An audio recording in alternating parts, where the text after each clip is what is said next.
নমস্কার বন্ধুরা, ফিরে এলাম নতুন আর একটা ভিডিও নিয়ে। দেখুন, এই যে আমি চলে এসেছি আমার মামা শ্বশুর বাড়িতে। আমাদের বাড়ির থেকে খুব কাছেই, কিন্তু কাছে হলেও থাকা হয় না কখনো গিয়ে। এই প্রথম এসে আমি থাকছি মামা শ্বশুর বাড়িতে। 10-11 বছর এই প্রথম এসে থাকছি। এসে রাত্রে চলে যাওয়া হয়। আজকে এই যে মামি শাশুড়ি রান্না করেছিল, খেয়ে নিয়েছি। পরের দিন সকালের ভিডিও এটা। মামাদের পুকুরে চলে এসেছিলাম, এই যে ব্রাশ নিয়ে ছেলে আর আমি। আমার ছেলে সকালবেলায় পুকুরের জল দেখে নেমে যাচ্ছে আনন্দে। আমিও দাঁড়িয়ে থাকতে পারলাম না, আমিও নেমে যাচ্ছি দেখুন। আর মামি শাশুড়ি স্নান করছিল। আর এই যে পুকুরের যে মাছগুলো, সেগুলো আমাদেরকে দেখে আসছিল, যে ভেবেছিলাম খাবার নিয়ে এসছে, সেজন্য দেখে আসছিল। দেখুন কত মাছ। এগুলো কিন্তু খুবই ছোট মাছ। ছোট মাছের বাচ্চা পুকুরে ছাড়া হয়েছে। এই দেখুন কত মাছ। আমরা জল দিচ্ছিলাম আর ওইদিকে সরে যাচ্ছিল। আর এই পাশে দেখুন আরও কত মাছ। এই যে কথা বলতে বলতে মামা শ্বশুর বাজার নিয়ে চলে এসছে। এই দেখুন কত বাজার করে নিয়ে এসছে। কাতলা মাছ নিয়ে এসেছিলো। আর এই যে গলদা চিংড়ি সাইজটা একটু দেখুন কত বড় বড়। সেই জন্য আমি একটু হাতে উঁচু করে দেখাচ্ছিলাম। আর এখানে ছিল মাটন। এই যে মামি শাশুড়ি সব গুছিয়ে দিয়েছে, রান্না করতে বসে পড়েছি। প্রথমেই কড়াইতে সর্ষে তেল দিয়েছি। এবার সর্ষে তেলের মধ্যে একে একে তেজপাতা আর জিরে ফোড়ন দিয়ে দিয়েছি দেখুন। এবার আগে থেকে পেঁয়াজ আর টমেটো আমি পেস্ট করে রেখেছিলাম, সেই পেস্টটা ঢেলে দিচ্ছি এর ভিতরে, দিয়ে ভালো করে কষিয়ে নেব। এই দেখুন, এবার এর মধ্যে আমি একে একে মশলাগুলো অ্যাড করছি। প্রথমে দিয়ে দিচ্ছি শুকনো লঙ্কা বাটা পরিমাণ মতো, আপনারা আপনাদের পরিমাণ মতো দেবেন। তারপরে দিয়ে দিচ্ছি জিরে বাটা, 2 চামচ জিরে বাটা দিয়েছি।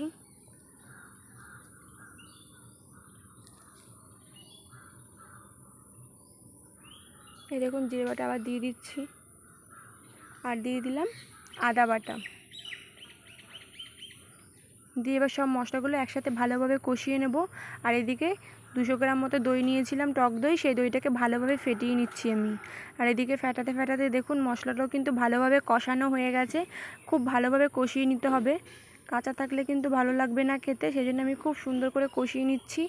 আর কষাতে কষাতে তেল উঠে আসছে দেখুন। দেখুন এই অবস্থায় এই সময় আমি কিছুটা পরিমাণে চিনি এখানে দিয়ে দেবো। দেখুন খুবই অল্প পরিমাণে দিয়েছি, আপনারা দেখলেই বুঝতে পারবেন। এই দেখুন, এবারে এই টক দইটার ভিতরে দিয়ে দিচ্ছি, দিয়ে আমি জল দিয়ে টক দইটা একটু কষিয়ে জল দিয়ে দেবো। এই দেখুন জলটা দিয়ে দিয়েছিলাম, ঝোলটা খুব সুন্দরভাবে ফুটে যাচ্ছে। ভালোভাবে ফুটিয়ে নিতে হবে। এবার মাছগুলো দিয়ে দেবো। আমি এটা করেছিলাম দই কাতলা।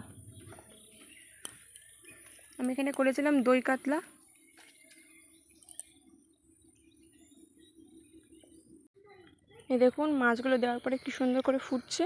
খুব ভালোভাবে ফুটিয়ে নিতে হবে। আমি খুব ভালো করে ফুটিয়ে নিয়েছি।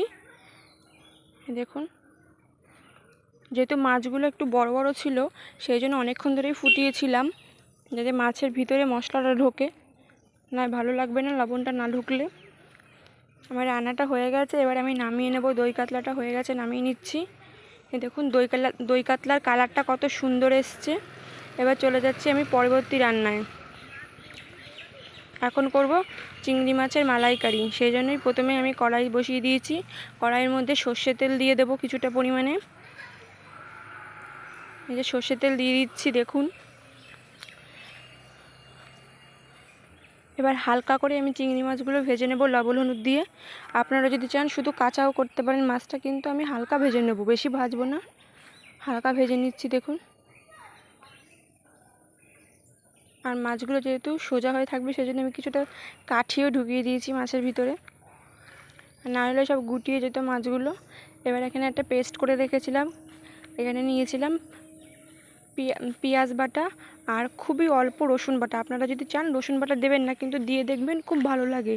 খুব মানে বেশি না, 3-4 কোয়া রসুন দেবেন, আর আদা বাটা আর জিরে বাটা এই দিয়ে ভালো করে কষিয়ে নিয়েছি। এ দেখুন তেল ছাড়তে শুরু করে দিয়েছে। আর একটু লঙ্কার গুঁড়োও দিয়েছিলাম ঝালের জন্য, আর পরে আমি কাঁচা লঙ্কা চিড়ে দিয়েছিলাম। এই দেখুন মশলাটা কিন্তু খুব ভালোভাবে কষানো হয়ে গেছে। আর আগে থেকে যে নারকেলের দুধটা বের করে রেখেছিলাম, সেই দুধটা আমি এবার দিয়ে দিচ্ছি। এটা আমুল দুধগুলিও হয়, কিন্তু নারকেলের দুধ যদি দুধটা দেন তাহলে ভালো লাগবে খেতে, সেজন্য আমি এখানে নারকেলের দুধটা দিয়ে দিচ্ছি। এবার এই ঝোলটা খুব ভালোভাবে ফুটিয়ে নেব। এই দেখুন আমি কিন্তু এখানে কোনো এক্সট্রা জল দেইনি, নারকেলের যে দুধটা সেটাই দিয়েছিলাম আমি এখানে। আমি 2টো নারকেল কুড়িয়ে দিয়েছিলাম। এবার এই ঝোলটা ফুটে গেছে, আমি মাছগুলো দিয়ে দিচ্ছি। এই দেখুন মাছগুলো দেওয়ার পরে খুব সুন্দর করে ফুটছে। আমি এটা মাঝারি আঁচে রেখেছি, যেহেতু চিংড়ি মাছের ভিতরে মশলাটা ঢুকবে, ওই জন্য। এটা হয়ে গেছে, নামিয়ে নিয়েছি। এই দেখুন কালারটা কত সুন্দর এসছে। এবার পরে চলে যাচ্ছি পরের রান্নায়। আবার কড়াই বসিয়ে দিয়েছি, এবার করব মাটন কষা। সেই জন্য আমি প্রথমে কড়াইটা বসিয়ে দিয়েছি। কড়াইটা খুব ভালোভাবে গরম করে নিচ্ছি। দেখুন যদি মাংস যদি নিচ থেকে লেগে যায়, সেজন্য ভালো করে গরম করার পরে আমি এখানে সর্ষের তেল দিয়ে দিয়েছি। আমি আজকে রান্নাগুলো সব সর্ষের তেলে করেছি। তারপরে প্রথমে বড় বড় করে কেটে রেখেছিল আলু, সেই আলুগুলো ভেজে নিচ্ছি। আমার মামি শাশুড়ি সব গুছিয়ে দিচ্ছিল, আর আমি শুধু রান্নাটা করছিলাম। এই যে আলুগুলো শুধু লবণ দিয়ে ভেজে নিলাম। আর এখানে যে মাংসটা ছিল, মাংসের মধ্যে সব মশলাগুলো মেখে নিচ্ছি। এখানে দিয়েছিলাম রসুন বাটা, আদা বাটা, জিরে বাটা, পেঁয়াজ কুচি, লবণ, হলুদ আর লঙ্কার গুঁড়ো, আর কিছুটা পরিমাণে সর্ষের তেল দিয়ে ভালোভাবে মাখিয়ে নিচ্ছি। দেখুন সব একে একে দিয়ে দিচ্ছি, দিয়ে খুব ভালোভাবে মাখিয়ে নেব।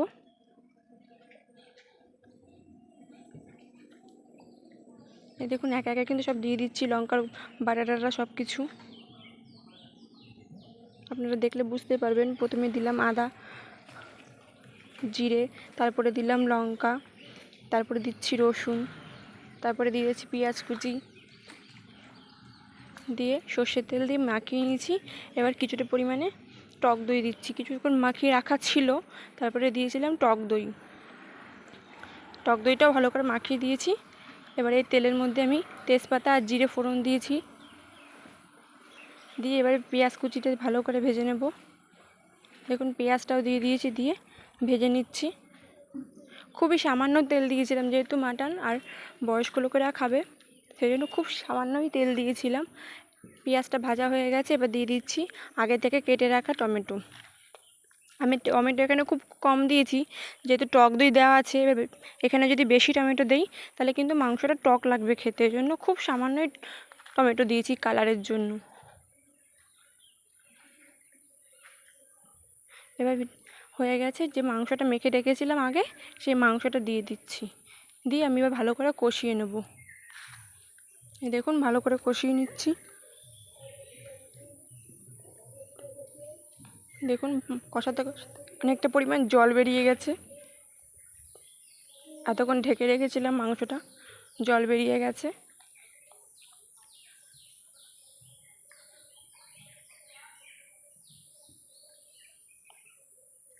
খুব ভালো করে কষানো হয়ে যাচ্ছে। এই জলেই ভালো করে কষিয়ে নিয়েছি। দেখুন ঝোলের জন্য আমি জলও দিয়ে দিয়েছি, ঝোলটা ফুটে উঠছে। আর আলুগুলোও দিয়ে দিয়েছি।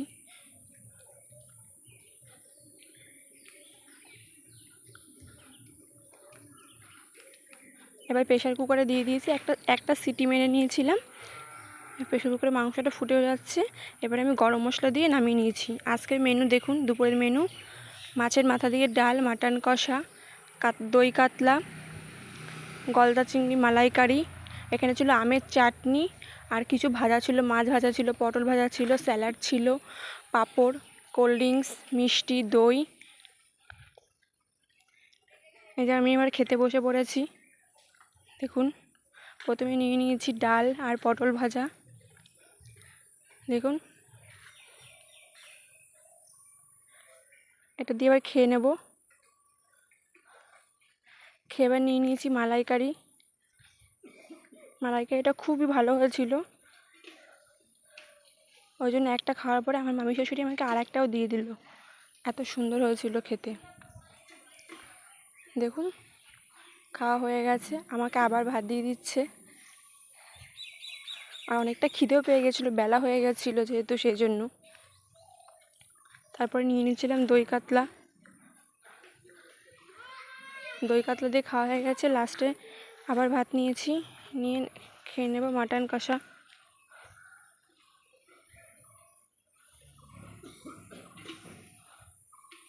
শেষ পাতে ছিল, আমরা সবাই এখানে খেতে বসেছিলাম। শেষ পাতে ছিল পাঁপড়, চাটনি, দই, এখানে ছিল মিষ্টি দই এটা, আর এখানে ছিল মিষ্টি।